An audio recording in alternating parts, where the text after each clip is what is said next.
I'm here with my senior advisor and boy who knows Louisiana very, very well, man, and New Orleans, and Cedric Richmond.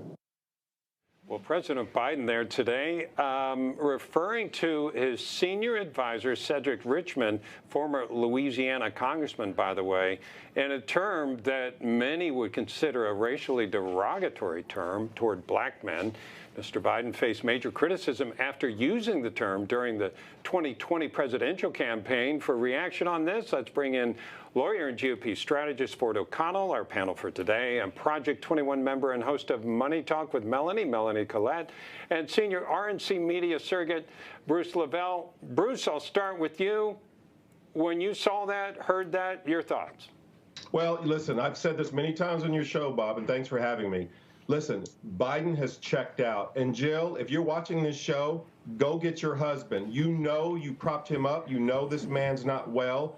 This is going to be one of many, many more statements he's going to make off the cuff. But listen, you know, in reference to your question here, Bob, this is Joe being who he is. This is internally core of who he really is. And I don't know why America's surprised. We've been dealing with this for 47 years as he's been in office. You can go back for decades and see many, many statements that he's made that's been very derogatory towards people of color and many women, et cetera, et cetera. So this is not new, Bob, and I'm pleased. Jill, go get your husband. He's not well. I've been through this before with two uncles. There's something definitely going on. I'm not saying it's dementia, but it has the appearance, and this is a travesty for our country, knowing that our commander-in-chief is constantly on the world stage bumbling time after time, Bob. This is sad.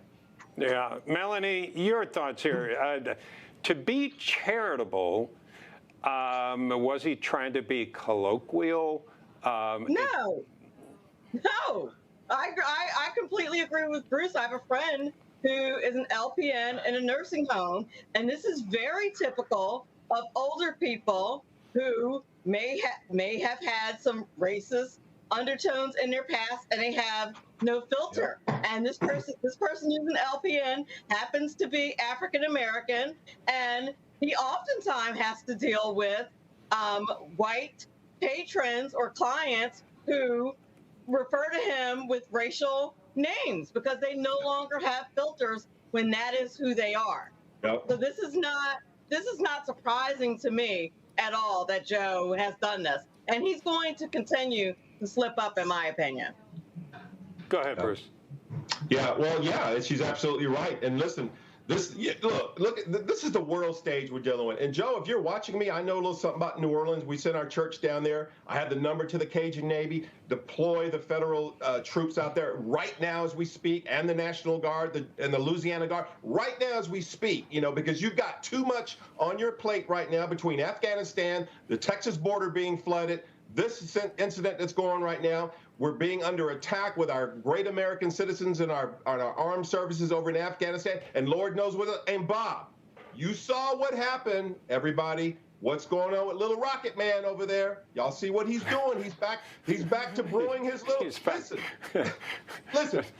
I'm sorry. I'm trying to get long-winded. Thank God for Newsmax. CNN, MSNBC, you need to be ashamed of yourself. You shut off the messaging. You cut off brown surrogates like me and this Melanie on this panel right here for coming out talking about the truth. You were too busy propping this sick man up for the world, and look what we're dealing with now. So everyone that was part of this conspiracy to push Joe up, knowing he's not well, and all the stuff that you did, you all need to be under indictment. Every one of y'all. As my good friend Walter Cronkite, he would roll over in his grave if he saw the journalism out here and the lie and the cheat and deception right now, Bob. This is a travesty to our nation.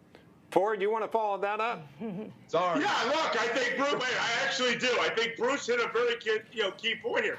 Look, Joe, this is Joe Biden being Joe Biden, okay? And the media united to elect a senile person in the White House, and this is exactly what we get. And, of course, the mainstream media is not going to call Joe Biden out of it because Democrats can't be racist. Democrats can say whatever they want anytime they want. I promise you, if Donald Trump had said anything close to this, we'd already have written 2 books about it over at CNN and had 3 movies on how ridiculous this is. Heather, you know, Melanie really hits on something. You wonder about President Biden's age, and you wonder about these things slipping out. And Melanie, I couldn't agree more. I've been in hospitals and have seen these things come out, and they reach a point where there's no editor, and they exactly right. And the thing is, Joe Biden has said very, very racist things over the course of years. And I pointed out, I'm on a local radio show, and I pointed out on this radio show several times, people don't want to say it, but I truly believe that at his core, he is a racist. And I'll say it on national TV. He has said enough things to me when he wasn't cognitively impaired to lead me to believe that deep down he is a racist. And it is just being reflected by the fact that he is now cognitively impaired, that he doesn't have the ability to filter that out. Heather, it'll be interesting to see how this is played in the mainstream media. Yeah, if they bring it up at all.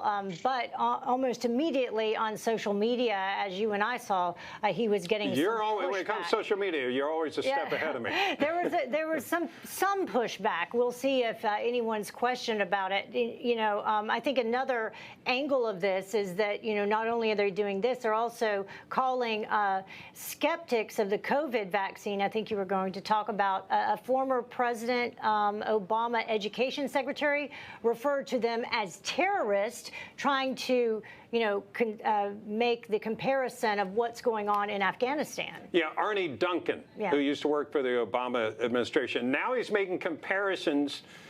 Here it is, strikingly similar. Both the mindsets and actions are between the suicide bombers, and the anti-mask and anti-vax people. I don't even know how you put those in the same sentence, Heather. It's ridiculous. It is really, really ridiculous. And I'm incredibly offended by how this administration has handled this start to finish in Afghanistan. Yeah, we were talking off camera, Ford, about, can you imagine giving you a list of things to do on how to get out of Afghanistan, and every one of them is like, well, you wouldn't do that. And it's like, yeah, we're going to get rid of Bagram. Yeah, we're going to rely on security, on the Taliban. I mean, the list goes on and on. Well, you have to understand something about Afghanistan and President Joe Biden. He sees this as a political deadline. He wants to be out on August 31st, so on September 11th, 2021, he could say, we are out of Afghanistan. But at the end of the day, right now, he sees the entire fallout from his incompetent, botched withdrawal is nothing more than a bad news cycle that he has to get beyond. That's why he's happy to talk about Tropical Storm Ida. That's why he's happy to talk about anything other than Afghanistan, because he has blown this, and it's solely on him. Bruce, wrap this up for us. Heather, let me hit you real quick on this. Listen, the Taliban beheads people and beats women to death and push gays off the top of buildings. Right. How dare they compare? And by the way, in the beginning, we were desperately trying to get a vaccine during the Trump administration, rushing very fast to bring all hands on deck to get a solution to this. Omar, Biden, every single leader, top Democrat came out and said, I'm not going to trust anything what the President Trump has in this administration, blah, blah. Then, boom, lo and behold, they flipped the script and was like, well, you guys need to get vaccines. If it wasn't for all the lies and the deceit and all the finagling and pandering back in the administration when President Trump was there that the Democrats led, quote, that's why there's chaos and uncertainty about people wanting to be comfortable about getting the vaccine. But it's coming. We're getting better. But this, once again, is the big lie. And now they're trying to spin it around. And how dare, once again, you compare people who are still uncertain about the vaccine, comparing them to Taliban, when there has been facts and visual proof of them beheading American citizens and other people's heads, decapitating, on national TV, and beating women to death. You saw that video, that poor woman being beat to death. This is the type of people you're trying to compare with? How dare you? Yeah. That wraps it up, Big Bob. Yeah.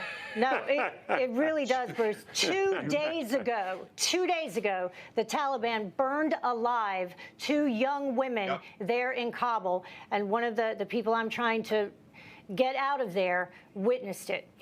So they have not changed at all.